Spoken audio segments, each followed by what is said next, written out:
In this video, I'm going to talk about how to save your first $100,000 as a beginner. After reaching $100,000 net worth, I was thinking to myself, was it a mistake? I didn't set this goal out, but I unknowingly hit it last year. This is definitely not me trying to boast about my net worth, but instead trying to reflect and use the experience to help you guys hit your first $100,000 as well. It took me a whole 2 years to do this, so here are my 5 best lessons for you guys to learn from. So hopefully by the end of this video, you'll be able to use 1 or 2 of these lessons to bring you closer to that $100,000. The first point would be to record your expenses. So you can do this through several ways. You can use your notes app on your phone. You can use whatever ways that can help you to really just record your expenses. The way I do it is I use this app called the Wallet app. It is basically a free application. Basically what happens is every time I make a purchase, a buy or a sale, usually just buys, what happens is that maybe I go and order bubble tea. Maybe I spend about $10 for bubble tea, and what's going to happen is I'm going to open up my app. I'm going to record down plus, or rather minus $10,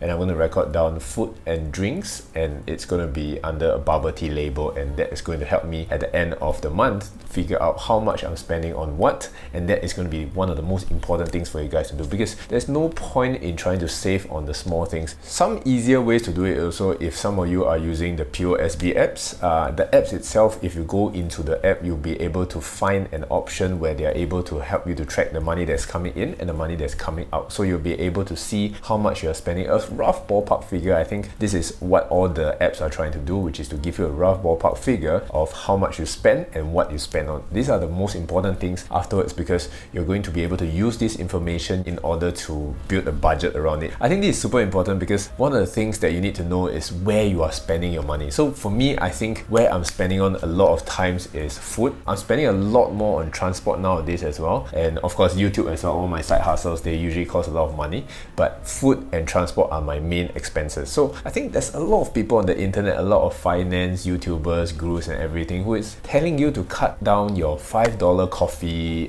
here and there, maybe your $3 meal or your $10 meal or whatever it is. And I really don't think that that is the main point. If you spend $50 a month on coffee, for example, and you cut that out, of course, it kind of makes sense. But if it is going to make you so much more miserable throughout the whole day, then what is the point of that? And you're only going to be saving $50 every single month. So is there a point in that? Why don't you find out what you're spending on and what you're spending on the most in that sense? So for me, food is about $1,000. If I can just cut it down to 50% of it, I will practically be saving $500 every single month, which would mean in a year I'll save $6,000. So compared to your measly $5 to $10 kind of coffee here and there, if it doesn't add up to a very big amount, I would say that's okay.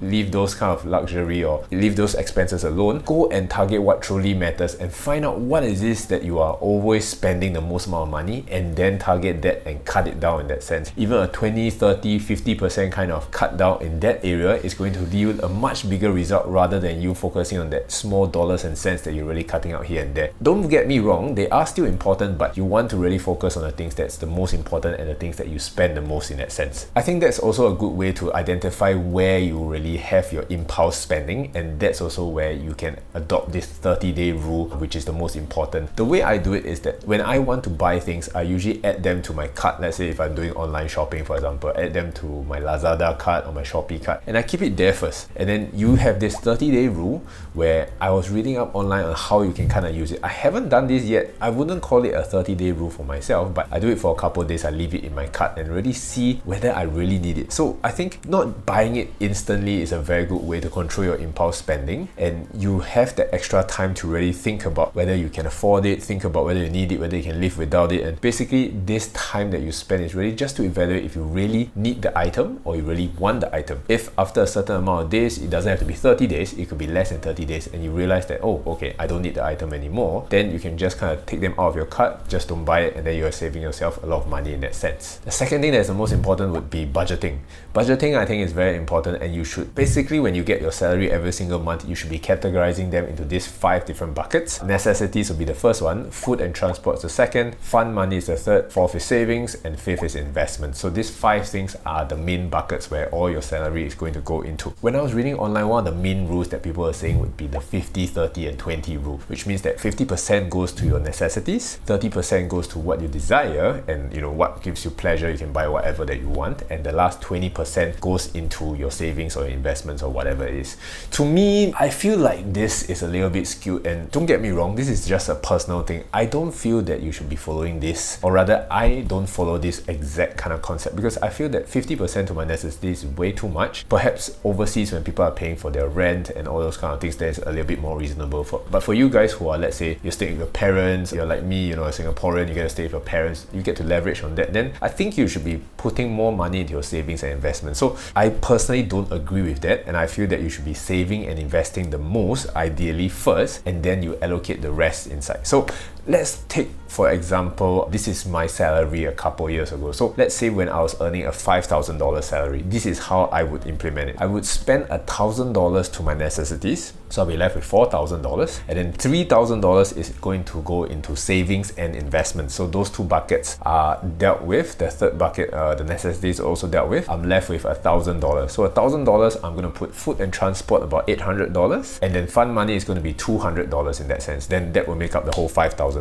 Essentially what you're doing is $3,000 out of $5,000 will go into your savings and investments. Of course, this is not the perfect kind of example. You might have some bills here and there in order to further allocate, but this is a general guide where I like to use, and this was what I was using a couple years ago when I was earning $5,000. So I think in this sense, you will save more than 50% into your savings and your investments especially. Of course, as you're earning more and more money, then you can put a bigger percentage of your salary into savings and investment. But I think it's very important to start out at a good amount and then kind of work your way towards it. So more importantly as well is you need to have a good and decent amount of money into your savings and investments so that you can potentially grow it in order to hit that $100,000. If you're only saving like $300 to $500 every single month, then it's going to take you very, very long in order to hit that $100,000, which is the most important to get your ball rolling in order to get more investments, get more dividends and all those kind of things rolling in. But I'm not saying that $300 to $500 is not important. You just want to make sure that you're allocating as much as you can into this sort of savings and investment kind of bucket in order to make sure that your money can grow as fast as possible. The third point would be what I call the Harry Potter technique. So just like how, when you guys were, I don't know if you guys are big fans of Hogwarts and Harry Potter, but this was part of my childhood when I was growing up. So just like how they would wave their wands and cast magic spells in that sense, I want you to really cast this magic spell onto your bank account by having 2 different bank accounts. The way it will work is that your salary is going to go into your main bank account. That's going to be the account that you can use in order to purchase things here and there. And you're going to have a separate bank account as well in order to keep your savings and your investments. So what you're going to do every single month is the moment your salary is credited into your main bank account, you're going to take the huge chunk out of the savings and investments, take it out and put it into the other account so that money just disappears entirely. You cannot even touch your savings or investments money at all, and the money that's left is really how you deal with your necessities, your fund money and everything else like that. This has been working for me and I've been using it for the longest period of time, and it's the best and most foolproof kind of plan that you can do because you cannot spend money that you cannot touch. So this is a very good way in order to pull money out, because let's say you want to do an impulse buy. You see a Hermes bag, an LV bag or whatever it is that you want to buy it, something that costs about $3,000 to $5,000, but in your main bank account you don't even have $3,000 to $5,000 and you cannot transfer that money from your savings all the way back into the main bank account. Then how do you make the impulse buy? You cannot at all, right? So it essentially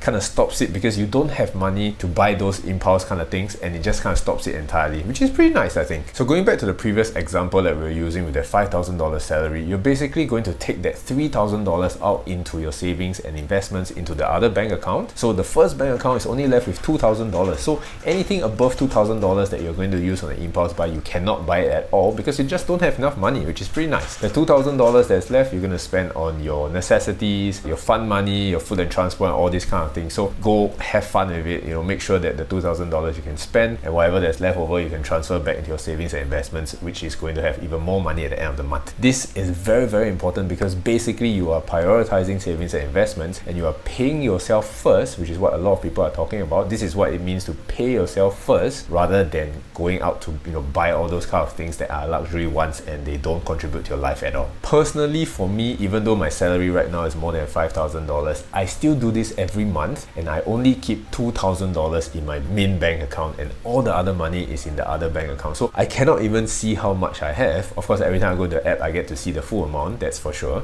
But my main bank account, if let's say I make a purchase for something more than $2,000, the card is going to say that either it is rejected. If I'm using a debit card, the purchase will be rejected. So I cannot purchase something that is too big in that sense. This will also ensure that you never ever touch that money in a savings and investment account. It's not completely foolproof, but it's going to give you so much friction in order to transfer that money over to your main bank account again in order to spend that money. As much as you can, try your best not to put that money back again, but keep it in the savings and investments. Even better, you can take it out of that savings and investments kind of bank account, put it into actual savings and investment kind of portfolios, and you'll never be able to touch it ever again. The fourth point would be something very interesting called fund money. This is something that's introduced to me from my friend, and I'm still getting to terms with it in that sense. And basically what fund money is that you basically have this small amount of money that you can spend every single month, like kind of like FU money in that sense. You can kind of do whatever you want with it and you won't have to feel guilty about it. But the main thing is that you have to ensure that all your other areas are settled first. So savings and investments first, necessities, food and transport, all these are settled already, and then you're left with fund money. So maybe you have $200 to $300 every single month for fund money. You can basically go crazy and spend it however you want without feeling guilty at all, which is a pretty nice feeling, because I think one of the most important thing is that saving and investing is something that a lot of people feel is really very difficult, because they deprive themselves of every other thing that they're supposed to do, and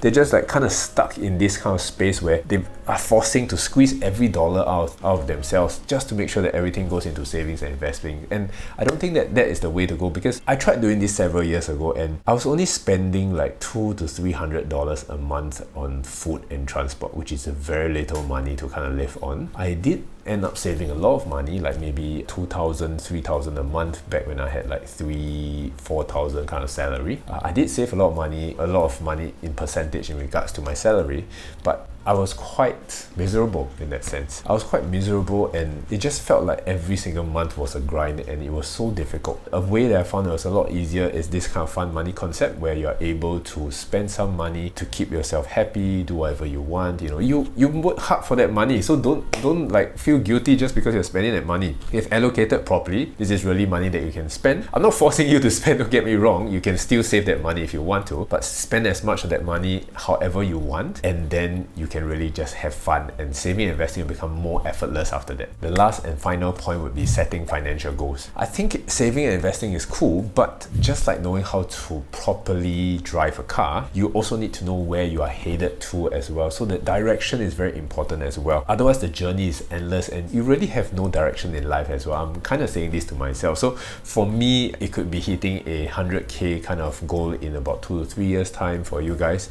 or in, you know, 1 million in 10 years, or whatever it is that's achievable and exciting that you can kind of work towards along the way. So for me, my financial goal is I want to get a house. So I'm going to get a resale kind of HDB, and my plan is to get it at the end of this year. So I will have to save, I guess, about 3,000 to 4,000 every single month in order to pay for my HDB at the end of the year. I will have to think about how much my house will cost, how much I need to save, and basically I need to kind of work towards it in that sense. Whatever impulse buy I kind of get means that I cannot have a house to live on at the end of the year, which is going to be disastrous, right? Like my girlfriend, my wife, she's not going to be happy with it. So I gotta have something for me to stick to, and it's a very huge motivator in order to help me to save money in that sense, which is pretty nice. If you enjoyed this video, then you'll probably enjoy this video over here that I talk about my 5 income sources that make me more than $10,000 every single month. So thank you for watching, and I'll see you guys in the next few videos. Bye bye!